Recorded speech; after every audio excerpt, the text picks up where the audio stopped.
Hello YouTube, this is Morgan Airspeed Prime here with my next Naruto video. In this one I'm going to be reviewing the newly released in English Naruto light novel. This one is, as you can see here, Kakashi's story, the Sixth Hokage and the Failed Prince. So this is the first of a sort of another trilogy of novels that are finally getting brought into the sort of English language release. There will be a follow-up to this in January, which is called, I have it up here, let me just check, Naruto Sasuke's Story, the Uchiha and the Heavenly Stardust.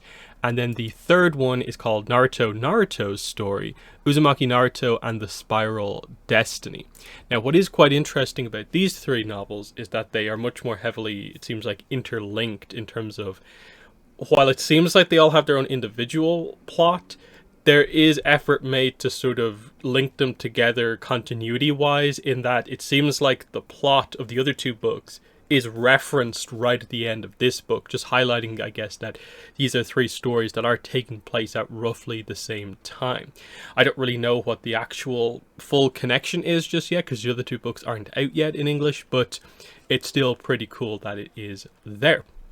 So, what is this book about? I'll just read off the back here. We will get into some spoilers in just a minute, but to get you guys up to speed, when Kakashi sets off on a mission to the lush land of Redaku, he encounters its people suffering from a severe drought.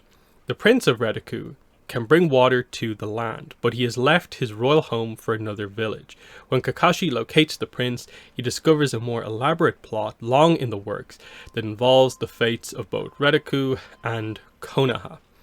So, effectively, there's only like a couple of characters in this book. This is one of the things I actually really like about this book, is that it's just very focused on Kakashi's on the cover. It's Kakashi's story. He is effectively the main character in the book. They don't really use any of the other like main cast of the series. You get some cameos at the end as they get into the connection to the other novels, but for the most part it is Kakashi and a bunch of new characters basically. So you can see here in the way that the book does things, like it's a light novel, but it doesn't really have that much art. So in the book, obviously you just have here a sort of a kind of color page here on the intro, again, black and white kind of page with a little bit of art, but again, it's the same art being used over and over again. And then you have a character and contents page with just a quick, face shot of Kakashi here, highlighting the three main characters in the book. So Kakashi, of course, we have Nanara, who is the kind of secondary main character. This is the failed prince from the title. Son of the land of Redaku's late king, pushed out by the prime minister after the king's death, he now lives in the remote village of Nagare, far from the capital, the failed prince. And then his sister is Minari, the queen, who rules the land of Redaku and Nanara's older sister.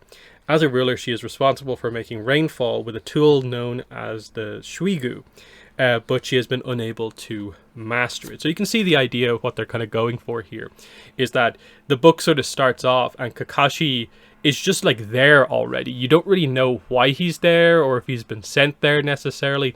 Right towards the end of the book, you get the idea that sort of, I guess, Naruto had sort of like sent him out there, and he like thanks him for doing this mission to bring kind of peace to what's going on.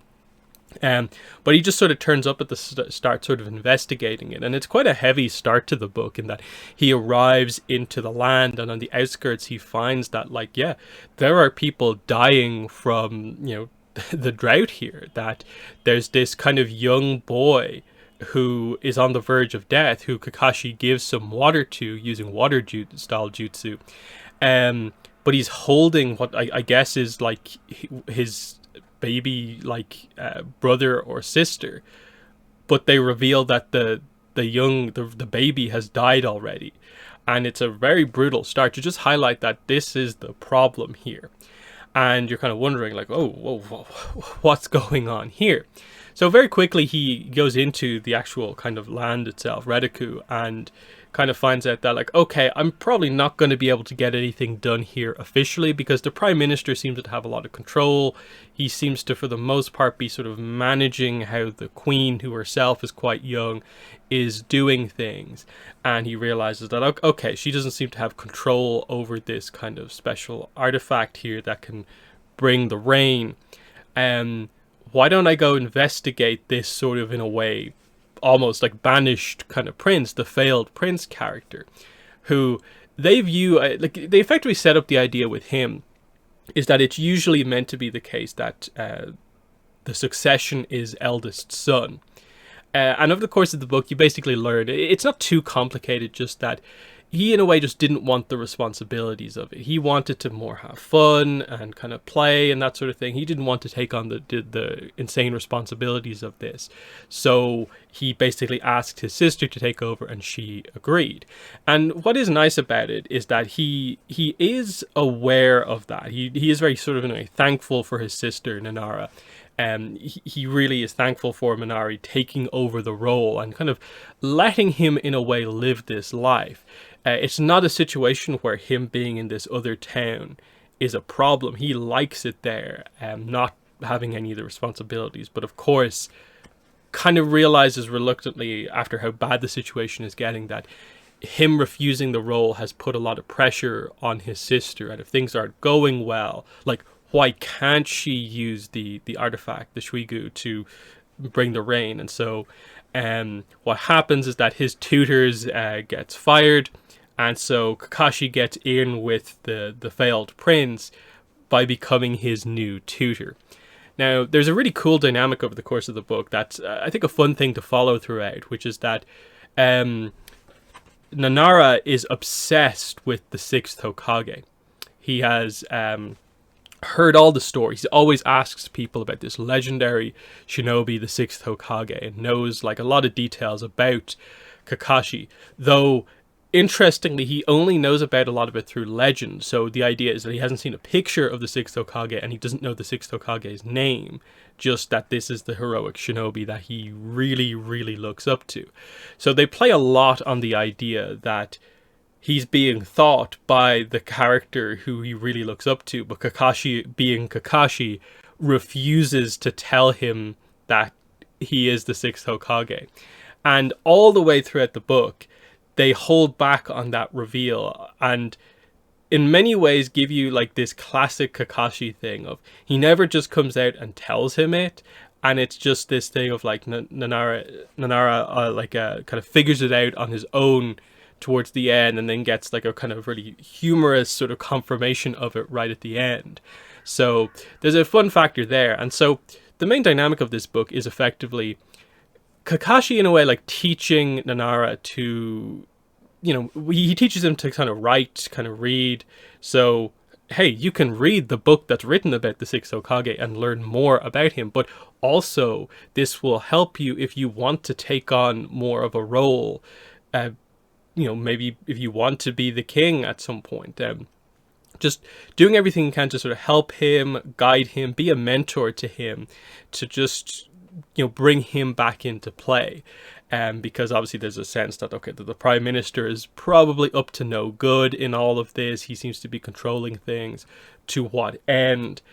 But the big sort of plot, the reason things are bad is not just because of the drought, but it's also that the Prime Minister effectively manipulates the Queen into kind of being like, well, if we can't get the rain ourselves, we're going to have to go to war with a nearby nation to kind of get what we want. We're going to have to basically claim some land here so that we can get water ourselves. And so effectively it's this setup of, like, they're going to attack, you know, a part of the land of fire, and that is why the book is sort of happening in the first place. Why Kakashi's been sent out is to avert this war that is on the verge of happening. And you do get these moments from Kakashi's perspective where, like, he's obviously at this point the former Hokage, but he's doing this mission, and how he just notes that during his reign he developed the Leaf Village to make it so that the war wouldn't affect it. There would be no need for wars with the Leaf Village, and that's what's happened up to this day. That's why Kakashi is actually somewhat dedicated on this mission, when usually he can at times come across as a little bit like almost like undedicated, but he is actually fully committed on this mission. So there's some quite good stuff there as it begins to sort of set up. The main kind of plot thread is after a bunch of time kind of training the failed prince, they are called back to the capital to sort of, in a way, honor the 1 year anniversary of the death of the former king.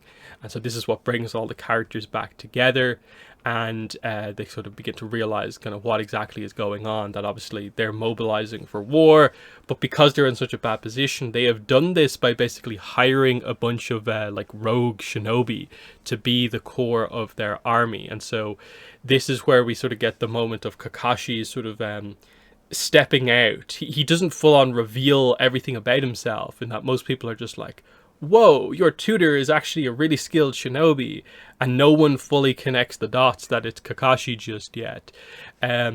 So this is where we get to see, I suppose, Kakashi just full on in action. If you like Kakashi, this book does, I think, a great job with him as a character, but also if you just want to see Kakashi be very cool in a lot of action scenes, that's kind of what we get here. Not necessarily in terms of like him using every single jutsu in his arsenal, but just him just going to town on a bunch of shinobi. You get to see that here. So he does a cool thing where initially the attacks are coming in. It's revealed that they have these sort of like cannons with them, and it's kind of noted that this is one of the first time he's seen these sort of this technology used on the battlefield. He puts up this giant Earth-style wall as like a perimeter, effectively around the entire village. And there's a cool scene where it's explained here that Kakashi is much more powerful now than he was basically during the events of Naruto Shippuden. It's mentioned that, okay, he's lost the Sharingan, but in terms of like his chakra reserves, the amount of jutsus he knows, and just how sort of skilled, wily he is so much more skilled than he was at the end of Naruto Shippuden. And I thought that was really cool to just highlight that, oh yeah, this is kind of Kakashi being that like kind of old master now at this point. He has so many more kind of tricks in his bag here. So obviously really, really large scale earth wall that's very strong. But then they add an extra twist onto that of like there's a lightning style user in the enemy shinobi who's trying to break through the wall, because obviously lightning style is effective against earth. So he thinks he's just going to do it and shatter it, but it doesn't really do anything. And it's this big reveal that Kakashi has managed to kind of learn this kind of enhancement to the wall to counter its weakness to lightning by turning the section that's being attacked into glass temporarily, because glass doesn't conduct electricity, to counter it and immediately turn it back. And everyone notes that like this is an insane application of jutsu to be able to control it so heavily, to just turn a section of it to glass, back from glass. It is mentioned that like a scientist basically theoretically came up with this jutsu, and Kakashi over time learned to kind of do it that way. But this sort of holds them off, and it's noted that like he holds up this earth wall for like a day and a half or something like that. And again, Kakashi, who I think over Shippuden you would say is a character sort of known for having a relatively low chakra reserve, incredibly powerful in like short bursts, but in terms of a marathon, he's maybe not the best candidate. But it seems like here he has so much chakra to use. But then it comes like, okay, he realizes he needs to get in there. He needs to take out these shinobi to basically stop this from happening. And this is a really cool sequence of the book where he just goes like, it is full on like ninja, more of that sort of like Anbu style, where like he doesn't just engage them in open battle. He like stealthily infiltrates the different sections where the ninjas are staying and just deftly takes them out sort of one by one. So there's some very cool sequences as it's just described, like he appears behind someone, you know, like chopped to the neck. He appears behind someone else and he like jabs them in their like a sleep chakra point to put them to sleep straight away. He is not trying to kill people here very specifically, and there's even a cool mention that like he actually went to Iruka to learn more of these sort of like non-lethal techniques to better take out people without killing them, which I thought was a nice kind of little thing to just highlight that, yeah, Iruka, who is like the principal at the moment, you know, he would have access to sort of more of the kind of reserves of like how many techniques there are, and so that's where Kakashi would get some of the stuff that he probably wouldn't have had that much reason to learn maybe in the previous eras during war, but now they're actually quite important. So I like that sense of he's constantly learning himself. And yeah, it's described that I think there are 50 enemy shinobi. Now, it's described that not all of them are like amazing, but they're obviously, you know, skilled enough that they would, you know, do some damage if a war were to happen. And there's one guy at the end who has like a cool fire spear jutsu where there's more of a one-on-one fight, but it's still clear that there is a huge gulf in class between Kakashi and every single one of these characters.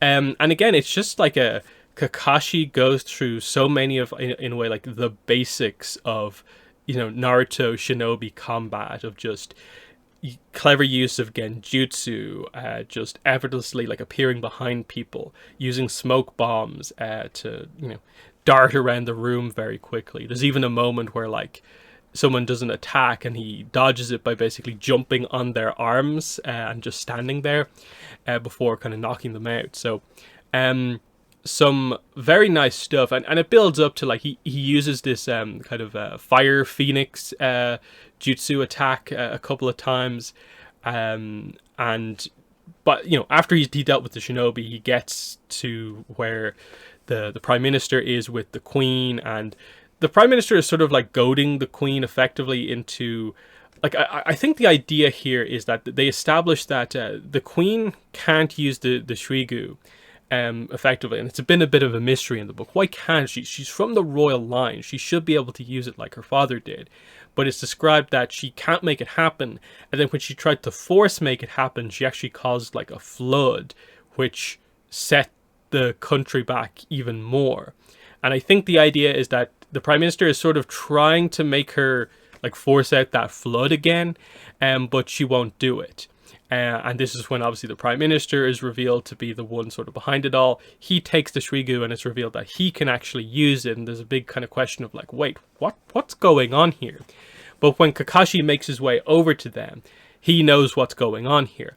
This is where some of the kind of interesting lore kind of comes out here, where he realizes that the shrigu is this sort of like chakra infused like artifact that is actually basically, I think, was created by the Sage of Six Paths, I think is what they say. That he has basically infused a large amount of like sort of water kind of chakra in it, and that's why people who aren't even ninjas can use this to kind of create like a rainstorm type and water jutsu basically. Because it's described that this location here, Redaku, in the past was one of the areas where the Sage of Six Paths often would sort of stay with the tailed beasts in the past, and so he left this kind of behind here, and that's how they have access to this. So kind of cool little thing going on there with all of that. I actually quite like the reference. So the prime minister is revealed to be able to use this more effectively, and it effectively means it turns him into sort of this sort of like water style kind of expert almost. And so there's some cool clashes of Kakashi's fire style against the water style there, and you're kind of like, what are you doing, Kakashi? Just using fire style for the most part? You're more of a lightning style user. And so the setup is, of course, the fire and water creates a lot of kind of like mist and heat, and we're getting sort of like the Kirin sort of like setup almost, and you effectively, they never call it out like that, but the idea is that this causes a huge lightning bolt to just come down and hit the prime minister, because I think he's holding the staff up, and so it kind of conducts through that, and that's what happens. So that's sort of how that guy gets taken out. He gets hit by this crazy bolt of lightning. They do revive him, which is a kind of it's this moment where Kakashi starts like CPR, and then it's actually Nanara, I think, who does the kind of like breathing into his mouth, and they kind of revive him as a way to, I suppose, do the sort of Naruto thing of, we're not just going to resolve this by sort of killing the bad guy here. No, we're going to save his life and just move on from this. That's the most peaceful way to actually end it, because you definitely get across the idea that Kakashi is like tired of those eras of war. He likes the era that we're in now and is doing what he can to keep things the same way. So then it comes to resolving the actual issue here of like, okay, what's going on with the Shuigu and the family? It's revealed that obviously it's a special artifact that you use by basically forming a contract with the artifact itself. So it's sort of a kind of summoning thing. It's almost like alive because there's so much energy inside it. So there's a bit of a contract scroll in it that he takes out and is like, here's what happened. The prime minister, after the old king died, he created the contract. So the reason the queen, couldn't use it was that you were trying to basically force activate this thing that needs the contract to work. That's why you caused a disaster when you actually did activate it. So what they do is they erase the prime minister's name from it, and at this point they decide that Nanara is the one who should have the contract, and that he will take over and take his rightful place as the prince in all of this. There's a sense that the queen, his sister, is kind of like, I allowed myself in a way to be manipulated by the prime minister, and in a way nearly brought ruin to this. I think they resolve it quite nicely, where like he takes on this role as this new leader of this place that is going to work. He immediately activates the Shuigu and it starts to rain. The problems of drought are not going to be a problem anymore, and this place can go back to being prosperous once again. So he will be no longer the failed prince, and then she becomes basically his like advisor, because she's, I suppose, more used to doing the role.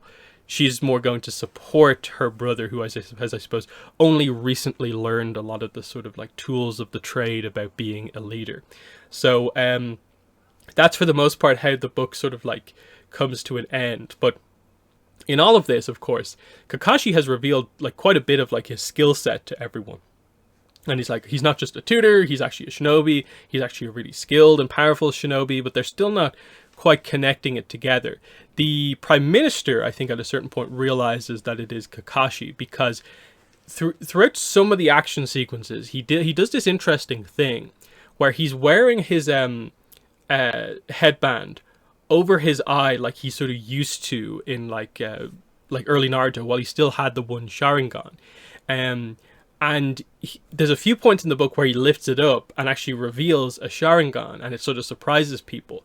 And it's like, wait, continuity-wise, this doesn't make sense. He shouldn't have a Sharingan. The reveal is just that he does this subtle transformation jutsu to have his eye look like it's a Sharingan.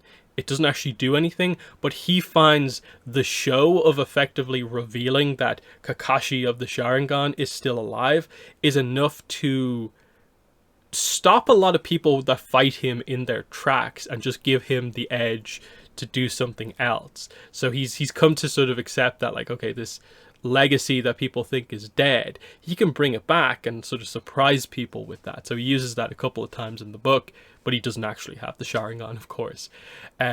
So that was quite good. The reveal of who he is kind of is kind of an interesting one, where like obviously he's kind of inducted as the leader, but as he's kind of leading the citizens on, Kakashi just leaves. He doesn't listen to Nanara's speech. He just leaves, and it's noted that that was the last time Nanara saw Kakashi, because he was planning after the speech to find Kakashi and basically ask him about the whole situation. At this point, I think he's figured it out, like, are you the 6th Hokage? And he's going to ask him that, but he doesn't get those answers. But he's sort of accepting of it because Kakashi has helped him so much to like achieve this position. In the sort of like epilogue on that side of things with Nanara, we just get the idea that he receives a letter at a later point from Naruto, 7th Hokage. And in it is also a kind of a gift. And it is the book that Kakashi mentioned to Nanara before, that is Makeout Paradise. Or no, it's Makeout Tactics, isn't it? But like, it's specifically noted that like it's the new all ages edition of Makeout Paradise that they give to him. And on the front cover, because Kakashi is such a fan of these books and so connected to it all in a way, he has like the advertisement thing on the front of the book where it's just noted that like, this book is supported by the 6th Hokage, and there's a picture of Kakashi on the book. So this is the full and final confirmation to Nanara that his tutor was actually Kakashi, the 6th Hokage, is just seeing Kakashi with like his thumbs up on the front of the Makeout Tactics book. So that was a really kind of fun reveal, as he's just sitting there like, what is this? And he's just like, okay, of course that's the way it worked out. Like, of course it is. So that was just a nice kind of a little thing there in like the kind of final chapter of just that, like, you know, meeting Kakashi has made him into like a king who is going to be very good going forward. Then they covered the epilogue to connect to the other books, which is Kakashi arrives back at the Leaf Village and basically just goes to the bar, like, to have a drink, and like there's a bunch of other characters there. Like, it's described that Sai is there. He's only recently started drinking and is like drunk. Ino's there with him. There's like Choji as well. And then Naruto also is there, and he thanks Kakashi for participating on the mission and doing this for him. And it's just sort of noted that like Kakashi knows that Naruto doesn't like look so good, and he thinks it's just like the time and effort that it takes to be Hokage, like getting to him or something like that. But Shikamaru kind of mentions kind of that, oh yeah, and the issue is with Naruto's illness. If we don't hurry, we'll run out of time. Naruto will always, and then it sort of cuts off before you get the whole like kind of details on that. But that is the setup for the Naruto book, is that he has some sort of an illness, and that book is about dealing with that.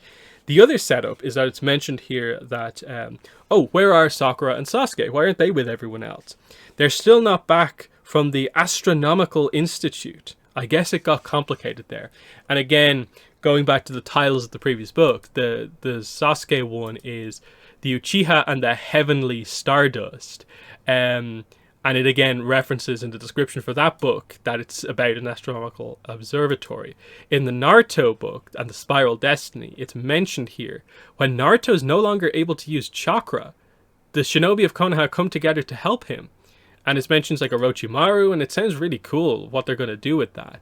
So I'm pretty excited for the next coming books. Like, I always like to see more of Sakura and Sasuke kind of teaming up and actually having kind of scenes together. And then the Naruto one seems like a pretty interesting kind of concept of some sort of like chakra illness that he gets. But as for this, just some final thoughts on this. If you like Kakashi, I think you're really going to like this book.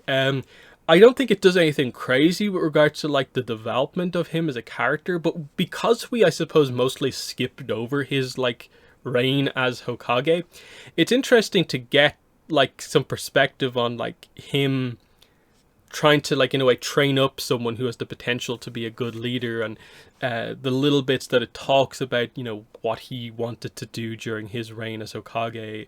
There's a few references to like his past, and it's he notes that when he looks at the book about the legends about himself, they leave out all of the kind of more tragic details, and it's more of a kind of hero kind of story.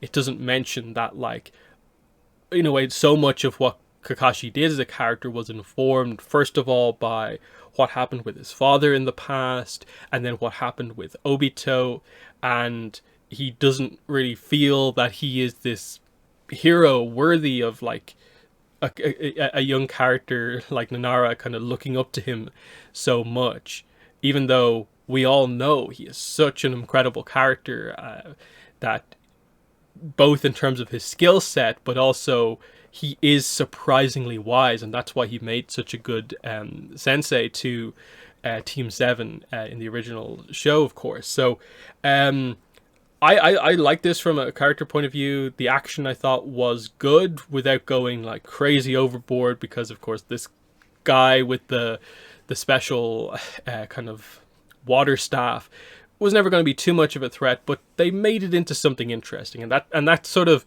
stealth takedown sequence where Kakashi takes down like 50 ninja is very cool the way it's done. So if you're a huge Kakashi fan, you will really, really like this book in my mind. And then the next two look like they're going to directly relate to some of this stuff, which is quite exciting. I do wish they would release some of the other books that they kind of skipped over. Mainly like the Gaara one from before. There was an Akatsuki one from before. I think some of the other ones they've already adapted into the anime already, so they don't need to... there's no rush necessarily on getting them out, but some of the other ones I think they should kind of work on getting them out as soon as possible. So that's basically everything I wanted to say in this video. In the comments, let me know what your thoughts are, but otherwise that has been the video. Thanks for watching, and bye.